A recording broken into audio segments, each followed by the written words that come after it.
Olá a todos, eu sou o Alê, estamos iniciando mais um programa Condomínio Sustentável. Não se esqueçam de se inscrever no nosso canal e também compartilhar o conteúdo. Hoje vamos falar sobre um assunto super importante, gestão de resíduos e a Política Nacional de Resíduos Sólidos, uma lei que está aí desde 2010. Para falar sobre esse tema, chamei aqui meu parceiro Fabrício Soler, professor, advogado e especialista em direito dos resíduos e autor do livro Gestão de Resíduos, o que diz a lei. Obrigado pela presença, Fabrício. Ale, eu que tenho que te agradecer aqui pelo convite e te cumprimentar pela iniciativa Condomínio Sustentável, especialmente pela sua história aí na área de resíduos, com o Muda, Grupo Muda. Eu acho que para mim é uma satisfação estar aqui hoje batendo um papo contigo e com o pessoal que acompanha as redes do Muda. Muito obrigado, Fabrício. Fabrício, conta aí pro nosso público, né, que convive ali diariamente com o resíduo, né, nos condomínios, mas que não sabe muito por trás disso, né? O que é a Política Nacional de Resíduos Sólidos? De onde veio? Quando foi criada? Vamos lá, Ale. Primeiro, eu acho que o importante é a Política Nacional de Resíduos Sólidos é uma lei. Então, ou seja, tem um peso normativo. Então, é uma lei que regulamenta a gestão e o gerenciamento de resíduos sólidos no Brasil.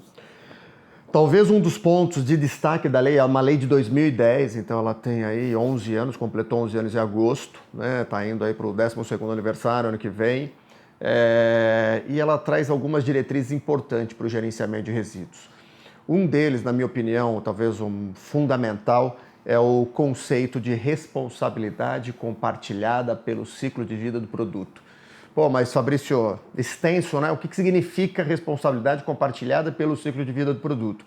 Significa o seguinte, você tem o uso do produto, tem a fabricação do produto, você consome, gera o resíduo e quem faz o quê? Né? Quais são as responsabilidades?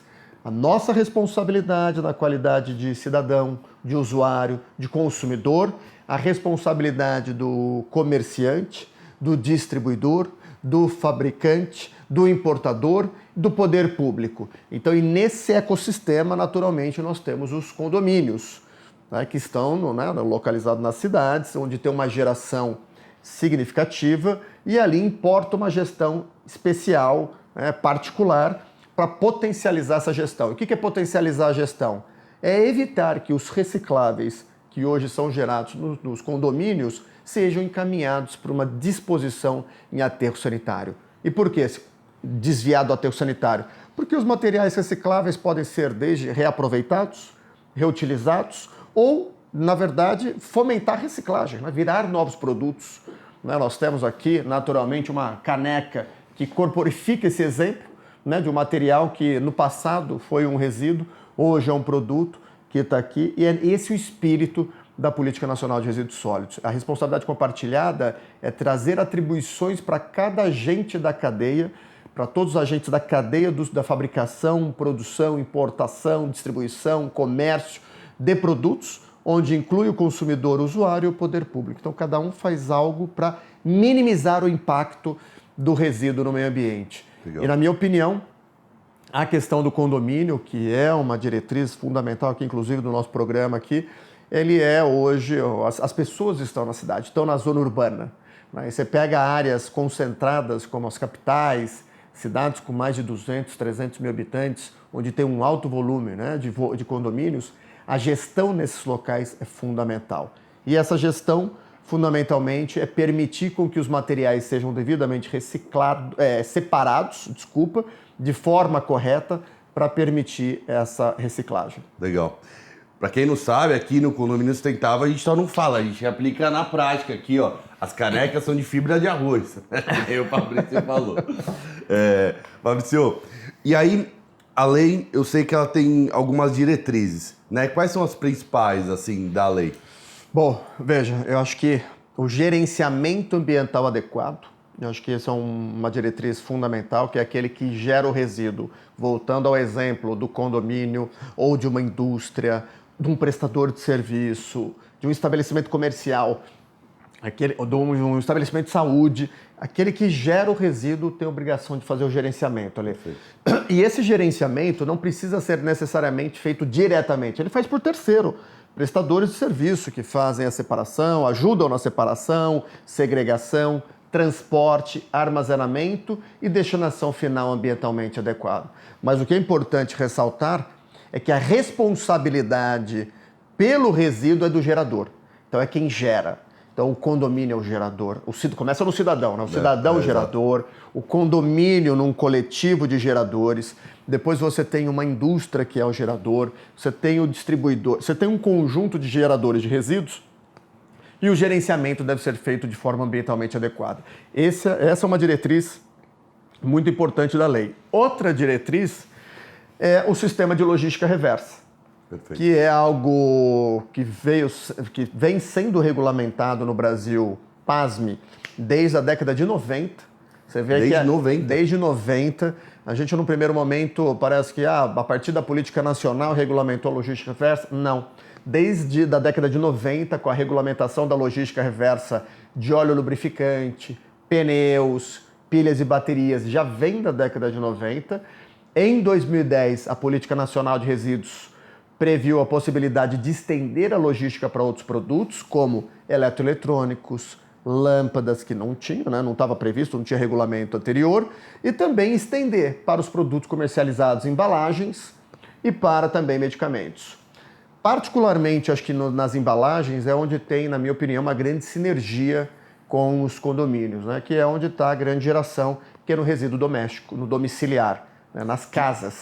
E eu sempre falo, né? O condomínio residencial, eu acho que é o maior gerador heterogêneo, né? Porque você tem lâmpadas, você tem pilhas de baterias, você tem medicamentos, né? E você tem as embalagens gerais, né? É um dos públicos que mais, né? Exato. Bom ponto que eu acho que você abordou, que tem uma geração difusa de vários tipos de produtos, mas, na minha opinião, ainda hoje há talvez uma melhor percepção do potencial nos condomínios das embalagens em geral. Eu acho que o eletroeletrônico vai também, eu acho que é uma oportunidade bem interessante também nos condomínios, eu acho que tem uma geração significativa.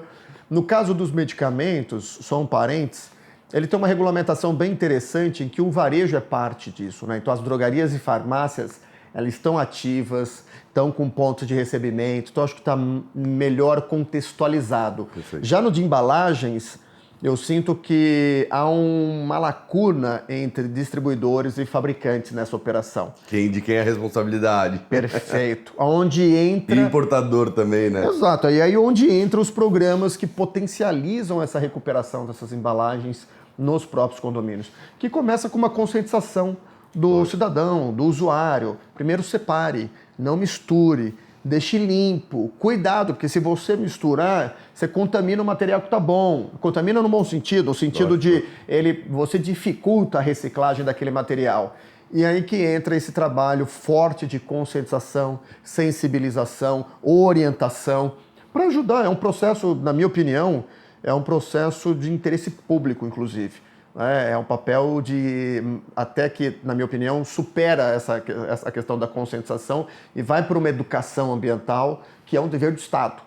E você vê hoje inúmeras iniciativas privadas trabalhando nessa sensibilização, nessa comunicação, ajudando o usuário ao consumir de forma responsável e, mais do que consumir de forma responsável, fazer a separação, cumprir com a sua obrigação, porque isso é um ponto importante, Ale. Dentro da Política Nacional de Resíduos está previsto. No caso do dever do nosso, né, enquanto consumidor, do usuário, de cidadão, fazer a separação dos materiais. Só que, veja, na prática, isso não acontece, você sabe muito melhor do que eu. Fabrício, eu tenho uma indústria, né, fabrico um produto X. Hoje, pela lei, eu sou obrigado a fazer o quê? Vamos lá, estou aqui, eu vou adotar um exemplo, você é um fabricante de alimento. Então você fabrica alimento em embalagem, né? Então você coloca numa embalagem plástica, ou numa embalagem de alumínio, ou numa embalagem de papel, e você coloca no mercado esse produto. A obrigação hoje da lei é estruturar um sistema de logística reversa que viabilize o retorno da embalagem. Mas, Fabrício, da minha embalagem? Não, veja, é de uma embalagem, né, equivalente ao que você colocou no mercado. Então hoje, se você coloca, por exemplo, 10 toneladas de embalagem, A regulamentação hoje vigente no Brasil prevê que você retorne, viabilize o retorno de 22%. Então você colocou 10, você vai tirar 2,2. Mas, Fabrício, eu fabrico alimento, né? Eu não faço gestão de resíduos, gerenciamento de resíduos.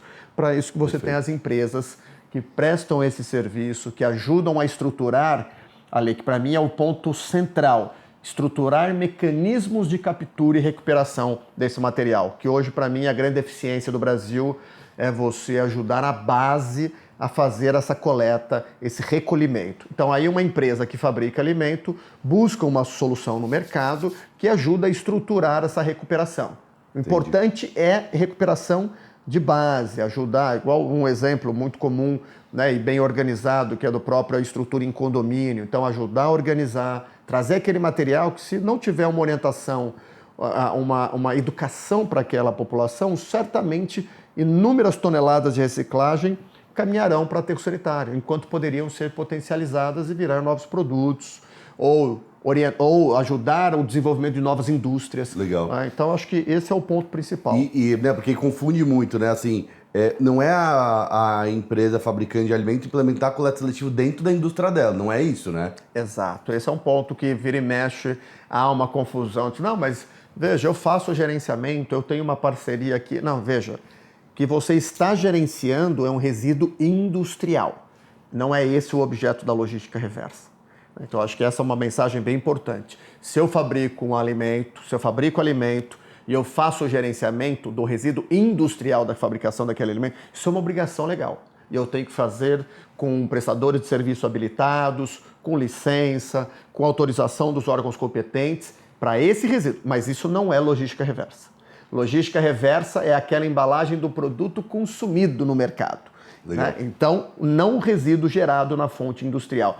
Esse é um ponto importante que vira e mexe, tem alguma confusão e acho que boa pergunta veja, são assuntos distintos. A responsabilidade continua aqui do setor empresarial, do gerador, mas são frentes diferentes de trabalho. Legal. E também essa possibilidade, né, que a logística reversa, nesses moldes, foi adotado no Brasil, é interessante porque, assim, você como fabricante, você não vai ter que coletar a sua embalagem, né?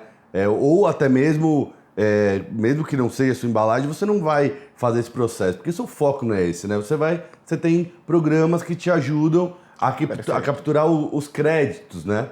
De uma maneira mais virtual. Né? Exato. Na verdade, eu acho que esse é o recomendável. Né? Se você é uma empresa que coloca material embalado e tem obrigação de implementar a logística reversa, eu sempre oriento que adote soluções coletivas. Né, junto com um conjunto de empresas buscando uma solução, porque o interesse é um só. Aqui é uma economia de escala. Né, porque eu estou falando para o fabricante, esse é um investimento que ele faz para cumprir uma obrigação legal. Então, ele buscando soluções coletivas que viabilizem a recuperação do material, que estruturem mecanismos de coleta. Esse é o ponto.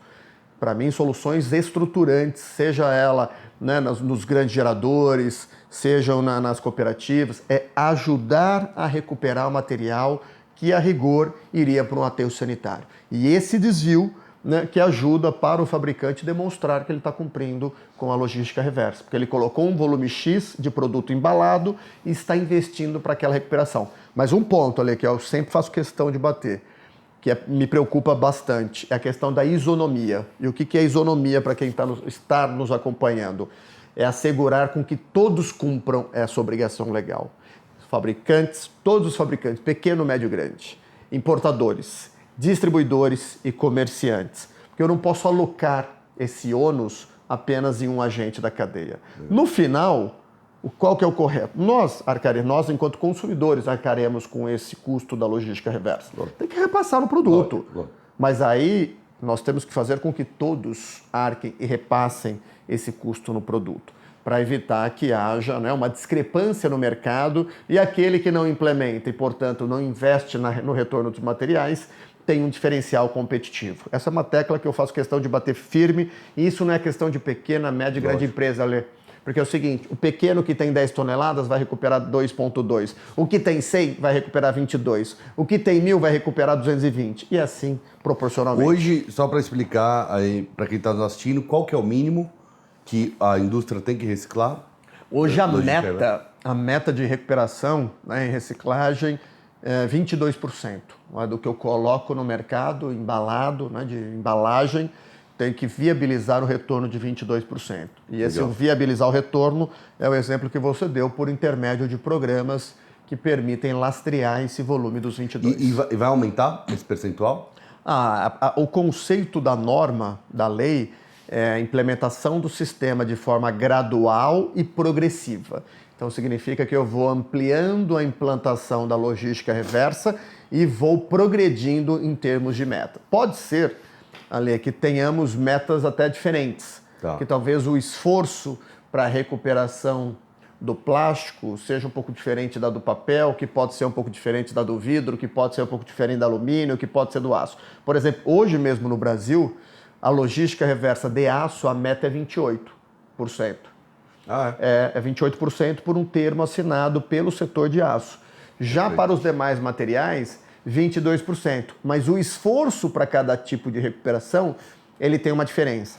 Então, é possível que haja uma estratificação aí no curto, médio prazo no Brasil e se tem algumas metas diferentes por tipo de material. Legal. E, bom, Fabrício, você... acho que quantos anos você está nessa área já? Estamos na batalha. Pô, Ale, só de lembrar os cursos que você organizava na época do Muda, que isso, cara, no Instituto Muda. 2012. Já faz quase 10. Eu venho do setor, eu comecei com licenciamento de aterro sanitário em 2004, 2005. Caramba. Estou quase 20 anos aí nesse setor, envolvido com as discussões, com a regulação e firme no debate. Pessoal, o papo está muito bom e por isso nós vamos criar um segundo bloco. Normalmente nós não fazemos isso, mas vamos estender. Então eu te aguardo no próximo programa para a gente continuar a conversa aqui com o Fabrício. E não se esqueça, sustentabilidade começa em casa.